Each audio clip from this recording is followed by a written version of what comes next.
Градот Скопје, кој пред релативно кратко време неколку пати се најде на топ 5 листата за најзагаден град на светот, аплицирал за наградата Европска зелена престолнина 2021.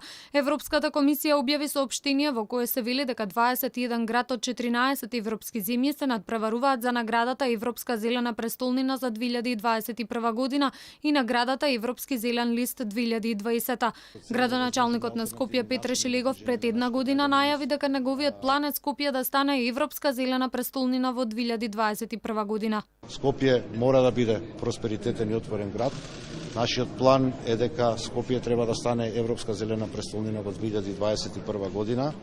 Столбот на функционирањето на градот Скопје ќе биде методологијата на Smart City, град Скопје, град за сите граѓани. За најзелен град за 2021 година се надпреваруваат Будимпешта, Калјари, Дижон, Лахти, Лил, Скопје, Страсбург, Тирана и Вестерос. 12 независни меѓународно признати експерти ќе ги оценуваат апликациите врз основа на 12 индикатори за животна средина, како ублажување на климатските промени, квалитетот на воздухот, бучавата, отпадот, водата, зелениот раст и екоиновациите, енергетските перформанси и управувањето. Овие награди се основани за да ги препознаат и наградат достигнувањата на пионирските градови во нивните напори за подобрување на животната средина и квалитетот на животот.